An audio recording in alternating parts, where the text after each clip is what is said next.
Karena tingkatan orang yang dermawan itu pun ada 4. Yang pertama, tingkatan orang yang dermawan itu disebut dengan sakhiyun. Apa itu sakhiyun? Sakhiyun ketika diminta baru mau ngasih. Kalau tak diminta tak tahu dia, kepekaannya kurang. Ya, masjid sudah bocor, dia orang kaya di tempat itu. Kalau enggak disebut dia enggak tahu. Padahal dia tengoklah tiap hari, bocor masjid kita ni, kata dia terus. Tapi tak mau mengeluarkan uangnya. Tapi ketika diminta dia kasih. Tak ada yang minta tak mau dia memberikan. Ini tingkatan orang dermawan yang paling rendah. Yang kedua, ada tingkatan orang dermawan yang disebut dengan al-jud. Apa itu al-jud?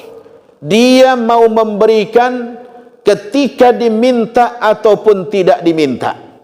Saat diminta dia mau berikan, saat tidak diminta pun dia mau bantu. Dia lihat, oh ini perlu ini, nah dia berikan, nah tolong perbaikin. Nah, ini orang disebut dengan al-jud.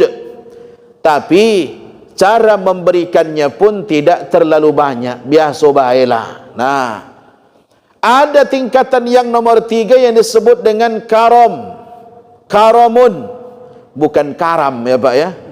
Karamun artinya orang yang sangat mulia. Siapa ini? Dia mau bersedekah diminta atau tidak diminta dalam jumlah yang banyak.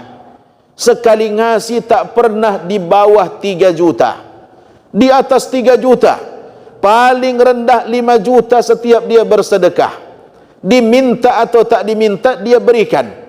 Ada anak-anak yatim tak di tempatmu, kata dia. Dia tanya, ada. Udah, ini santunan. 1 orang anak yatim 2 juta kasih, atau 3 juta berikan. Nah, dia mau memberikan dalam jumlah yang banyak, diminta ataupun tak diminta.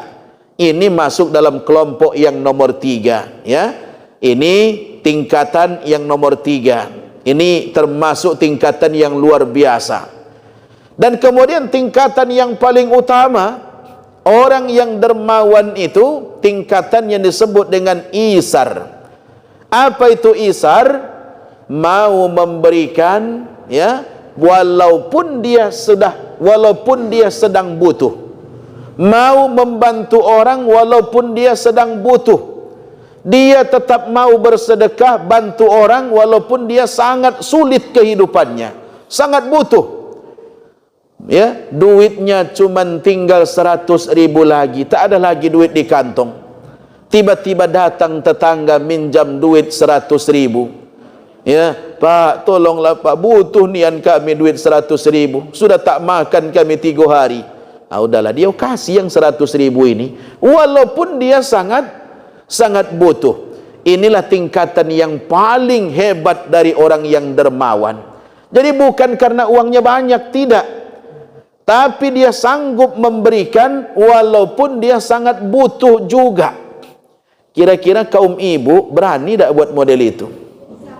Hah? Berani dah?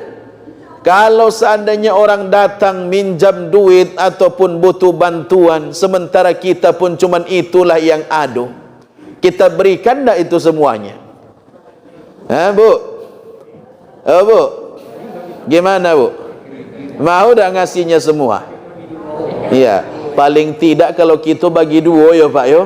Nah, aduh macam mana ini, aku pun cuman punya duit 100, sudahlah. Biar sama-sama enak kita, kau dapat aku juga ada 50-50 bela. Nah, paling begitu gitu. Ndak mau dak kita ngasih kalau tu. Ya, 100.000 dia pinjam untuk saya apa kan itu. Nah, tu yang kita pikirkan. Makanya enggak sampai kita pada tingkatan ini. Ya. Makanya dalam Al-Quran disebutkan wa yu'siruna ala anfusihim walau kana bihim khasasah. Mereka lebih mementingkan orang lain daripada diri mereka sendiri walaupun mereka sangat butuh. Wah, ini tingkatan yang luar biasa. Ya, kira-kira kita masuk yang mana, Pak? Ya, yang paling rendah, nomor 2, nomor 3, atau yang paling istimewa? Nah bu, nomor berapa? Nomor 2 lah. Nah, tak layak nomor mana itu. Kita tengok diri masing-masing belah kan. Nah,